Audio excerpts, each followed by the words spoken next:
నమస్కారం, welcome to Suman TV. నేను మీ anchor సిరి. రైల్వేలో ఎస్పెషల్లీ లోకో పైలట్ జాబ్ తెచ్చుకోవాలి అని చాలా మందికి ఉండే డ్రీమ్. ఆ డ్రీమ్ని రైట్ గైడెన్స్ ఇస్తూ శ్రీధర్ సిసిలో ఎంతో మంది స్టూడెంట్స్ అయితే క్వాలిఫై అవ్వడం మనం చూడడం కూడా జరిగింది. సో అందులో భాగంగానే ఈ రోజు శ్రీధర్ సిసి నుంచి లోకో పైలట్ క్వాలిఫై అయిన వంశీకృష్ణ గారు మనతో పాటు ఉన్నారు. ఇంతకీ ఆ సక్సెస్ ఫార్ములా ఏంటి, ఆయన పడిన స్ట్రగుల్స్ ఏంటి, ఇవన్నీ కూడా మనం ఈ వీడియోలో తెలుసుకుందాం. మిస్ కాకుండా ఈ వీడియోని కంప్లీట్గా చూడండి. హలో అండి వంశీకృష్ణ గారు. Hi ma'am. So first of all hearty congratulations. Thank you ma'am. So loco pilot job అయితే కొట్టేశారు. వచ్చేసిందండి ఆఫర్ లెటర్? ఇంకా లేదు మేడం, అంటే నెక్స్ట్ 10 daysలో రావచ్చు అండి. గ్రేట్. అండ్ ఎలా అనిపించింది ఫస్ట్ రిజల్ట్స్ చూసుకోగానే? ఒక ఫీలింగ్ ఉంటుంది కదా, ఎలా అనిపించింది మీకు? నేను అనుకున్న 1 year టార్గెట్ నేను అచీవ్ అయ్యాను అనుకుంటున్నా. 1 yearలో జాబ్ కొట్టాలని అనుకున్నాను, కొట్టాను. గ్రేట్. అండ్ చాలా జాబ్స్ ఉన్నాయి కదా, పర్టికులర్గా గవర్నమెంట్ జాబ్లోనే, గవర్నమెంట్ సెక్టర్లోనే నేను రావాలి అనుకోవడానికి ముఖ్య ఉద్దేశం ఏంటి? అంటే అలా అని లేదు. యాక్చువల్గా నేను ఫస్ట్ బీటెక్ అయిన కాడి నుంచి మా పేరెంట్స్ని చూసుకుంటే, మా పేరెంట్స్ వ్యవసాయం చేసేవారు.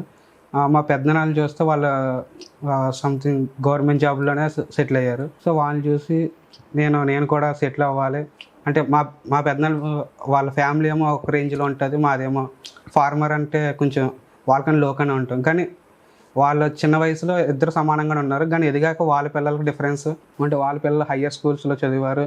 ఇప్పుడు వాళ్ళు చూస్తే అంటే అమెరికా వెళ్ళారు వాళ్ళ పిల్లలు. అమెరికా వెళ్ళడం గ్రేట్ అచీవ్ అని కాదు, కానీ మనీ ఉండటం వల్ల ఇదంతా ప్రాసెస్ జరిగింది.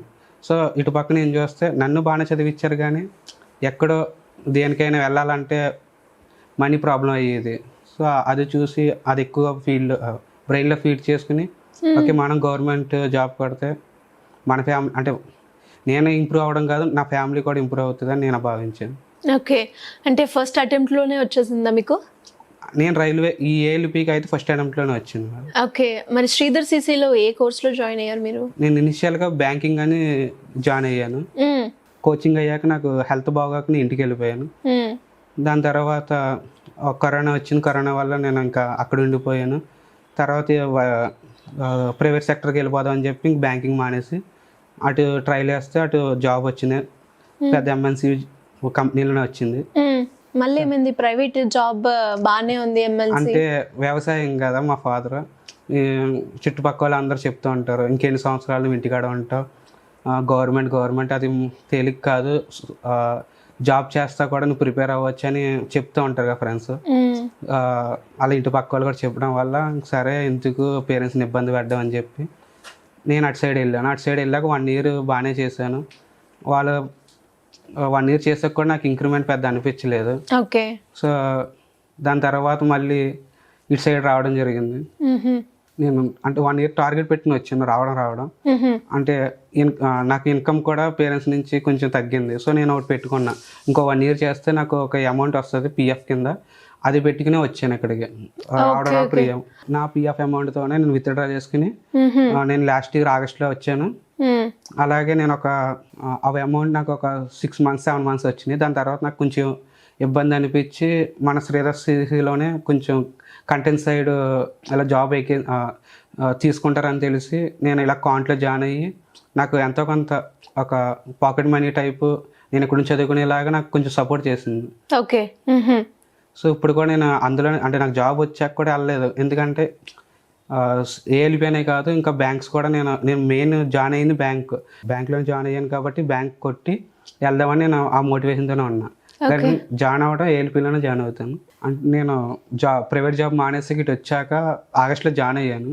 జాయిన్ అయ్యాక నేను యాజ్ యూజువల్గా బ్యాంకింగ్ ప్రిపేర్ అవుతుంటే ఇంతలో శ్రీధర్ సిసి సార్ అడ్వర్టైజ్మెంట్ వచ్చింది, ఇలాగా ఫ్రీ ఆర్ఆర్బి కోచింగ్ అని టాప్ 1000 మెంబర్స్కి. సరే ఎందుకులే మా ఫ్రెండ్స్ అన్నారు అప్లై చేయరా, నువ్వు ఎలాగ ఆర్ఆర్బికి కూడా ప్రిపేర్ అవుతున్నావు కదా అంటే సరే అని చెప్పి నేను అప్లై చేస్తే నాకు టాప్ 1000లో ర్యాంక్ వచ్చింది. తర్వాత నాకు ఆన్లైన్లో ఫ్రీ అకౌంట్ వచ్చింది. ఆ అకౌంట్ ద్వారా నేను ప్రిపేర్ అవుతా, అటు బ్యాంకింగ్ ప్రిపేర్ అవుతా, ఇటు రైల్వే ప్రిపేర్ అవుతా. ఓకే అంటే శ్రీధర్ సిసి వాళ్ళు ఏదైతే గ్రాండ్ టెస్ట్ కండక్ట్ చేసి ఫ్రీ ఆపర్చునిటీస్ ఇచ్చారో సో అందులో మీరు సెలెక్ట్ అయ్యారు. సెలెక్ట్ అయ్యాను. ఓ గ్రేట్. అండ్ దాంతో పాటు చాలా మందికి ఉండే డౌట్ ఏంటి అంటే నార్మల్ స్టూడెంట్స్ కి ఇచ్చే ఫెసిలిటీయే ఫ్రీ గ్రాండ్ టెస్ట్ వాళ్ళకి కండక్ట్ చేసినప్పుడు మేము ఇస్తాము అని చెప్పడం జరిగింది. అవన్నీ ఫుల్ఫిల్ చేశారా? Yes madam. మెటీరియల్ ఇచ్చారు. అంటే వాళ్ళు అమౌంట్ కట్టి వాళ్ళకి ఏ ఫెసిలిటీస్ వస్తే మాకు అయ్యే ఫెసిలిటీస్ వచ్చాయి. చాలా మంది అనుకుంటారు మనకి పెద్ద ఫెసిలిటీస్ ఎవరని, కానీ సార్ నిజంగా చెప్పినట్టే సార్ ఏం చెప్పారో అవన్నీ ఫెసిలిటీస్ మాకు వచ్చినాయి. బయట అమౌంట్ పే చేసి వాళ్ళకి ఏమేమి బుక్స్ ఇస్తారో, ఏమేమి క్లాసెస్ ఉంటాయో సేమ్ యాజ్ యూజువల్గా మాకు అవి వచ్చినాయి. సార్ చెప్పారు కూడా, అంటే మీకు కంఫర్టబుల్గా మీరు ఆన్లైన్ తీసుకుంటారు లేకపోతే ఆఫ్లైన్ క్లాసెస్ తీసుకుంటారు. సో యాక్చువల్గా నేను ఏంటంటే ఆఫ్లైన్కి వెళ్తే మళ్ళీ నాకు బ్యాంకింగ్ కొంచెం ఇబ్బంది అవుద్ది అని చెప్పి నేను ఆన్లైన్ తీసుకున్నాను. ఆన్లైన్ ఎందుకంటే రికార్డెడ్ కదా, సో ఎప్పుడైనా మన ఫ్రీ టైం ఉన్నప్పుడు ప్రిపేర్ అవుదాం అని చెప్పి నేను ఆన్లైన్ తీసుకుని అలా రాశాను. సో అలా మీకు గవర్నమెంట్ జాబ్ లోకో పైలట్ వచ్చింది, రైట్? గ్రేట్. అండ్ దాంతోపాటు మరి వచ్చిన తర్వాత పేరెంట్స్కి చెప్పారా? వాళ్ళ ఫీలింగ్ ఎలా ఉంది, వాళ్ళ ఎక్స్పీరియన్స్ ఎలా ఉంది? అంటే నేను యాక్చువల్గా ఏది ఇంకా ఫుల్ ఫ్లెడ్జ్గా చెప్పలేదు మేడం. అవునా? సో ఇప్పుడు డైరెక్ట్గా ఒకసారి మీ పేరెంట్స్కి కాల్ చేసి నాకు జాబ్ వచ్చిందని చెప్పండి. ఓకే మేడం, చెప్తా. ఒకసారి కాల్ చేయండి. హలో అమ్మా, నేను వంశీన్. అమ్మా నాకు రైల్వేలో జాబ్ వచ్చింది. ఇప్పుడు జాయిన్ అవ్వాలి అంటే నెక్స్ట్ 10 days లో తెలుస్తుంది అమ్మా. చాలా సాధించారా? అది నాన్నకు కూడా చెప్పు. ఇక నాకు చెప్పు, నాన్న ఎందాక అడిగాడు మా చెప్పే నాకు. ఇక తెలుగు మాట్లాడు. హలో నాన్న, నాన్న అదే నాకు రైల్వేలో జాబ్ వచ్చింది. థ్యాంక్స్. ఓకే సరేనా, జాగ్రత్త చేసుకోమ్మా. సరేనా. సూపర్ అండి. వన్స్ అగైన్ మీకు కంగ్రాచులేషన్స్. అండ్ వాళ్ళు కూడా చాలా హ్యాపీగా ఫీల్ అయ్యారు, సాధించావు అని. మీ నాన్న కూడా వెరీ వెరీ హ్యాపీ అని ఫీల్ అవుతున్నారు కదా. అండ్ ఫైనల్గా ఇంకా ఎవరికైనా కూడా శ్రీధర్ సిసిలో జాయిన్ అవ్వాలి అనుకునే వాళ్ళకి మీరు సజెస్ట్ చేస్తారా? ఎస్. ఇంకోటి నేను అంటే ఆఫ్టర్ సెలెక్ట్ అయ్యాక నేను మెడికల్కి వెళ్ళినప్పుడు అక్కడ నన్ను చాలా మంది అడిగారు, ఏంటి మీ శ్రీధర్స్లో ఎంతమంది సెలెక్ట్ అయ్యారని. ఎస్, నిజంగానే సెలెక్ట్ అయ్యారు. ఎందుకంటే మనం అక్కడి నుంచి వచ్చాం, సో మనం మీ ఎక్స్పీరియన్స్ ఉంటుంది. నాకు ఎంతో కొంత హెల్ప్ చేసింది నేను చెప్పుకోవడం తప్పులేదుగా. అలాగే నాకు జాబ్ వచ్చిందంటే శ్రీధర్స్ వాళ్ళే. సో అందువల్ల నేను చెప్పాను, సో నువ్వు మీకు తెలిసిన వాళ్ళు ఎవరైనా ఉంటే శ్రీధర్స్లో జాయిన్ చేయించు, ఉపయోగపడుతుంది. ఓకే, శ్రీధర్ సిసి గురించి ఒక 1 word లో చెప్పాలి అంటే? శ్రీధర్స్లో జాయిన్ అవ్వడం వల్ల నేను అంటే నా మనీ వేస్ట్ అయిందని నేను అసలు అనుకోను. ఓకే, వర్త్ ఉంది. అండ్ నేను పే చేసిన దానికంటే ఎక్కువ యూటిలైజ్ చేశానని నేను భావిస్తున్నా. గ్రేట్.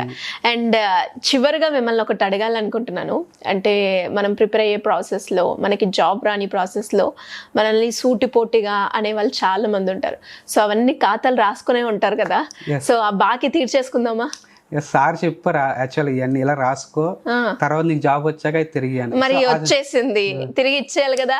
ఇచ్చేసేయండి. మరి ఎవరికి ఇవ్వాలో అంటే నేను స్టార్టింగ్లో ఉన్నప్పుడు వన్స్ ఇక్కడ జాయిన్ అయ్యాక కరోనా తర్వాత నాకు 3 years అయ్యింది కదా, నువ్వు ఇంకా జాబ్ చేయట్లేదు, మీ పేరెంట్స్ మీద డిపెండ్ అయ్యి బతుకుతున్నావు కదా అన్నప్పుడు నాకు చాలా అది తీసుకోలేకపోయాను. తర్వాత నేను ఒకటే అనుకున్నా, ఏదైనా గట్టిగా కొట్టాలని. సరే అని చెప్పి సాఫ్ట్వేర్కి వెళ్తే అక్కడేమో నాకు అంటే నేను అక్కడ ఉండడానికే డబ్బులు సరిపోయాయి తప్ప మా ఇంటికి పంపడానికి కుదిరేదే కాదు.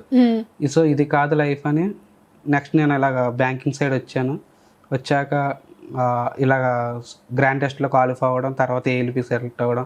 అప్పుడు నేను అన్న వాళ్ళ వల్ల సో ఇప్పుడు నేను నెగిటివ్గా తీసుకోకుండా ఓకే అది నా సక్సెస్కి ఒక పాయింట్లో తీసుకుని నేను జాబ్ కొట్టాను. సో వాళ్ళ వల్ల నేను ఏది నెగిటివ్గా తీసుకోవాలి, పాజిటివ్గానే తీసుకున్నాను. ఓకే, సో ఒక రకంగా వాళ్ళు మీ గ్రోత్కి ఒక రీజన్ అయ్యారు, అంతేనా? Yes madam. ఎనీవేస్ కంగ్రాచులేషన్స్ అండి, all the best for your future. And మీరు మీ పేరెంట్స్ని ఏదైతే అనుకున్నారో అదంతా కూడా ఫుల్ఫిల్ అవ్వాలని మనస్ఫూర్తిగా కోరుకుంటున్నాను. Anyways thank you so much. Thank you.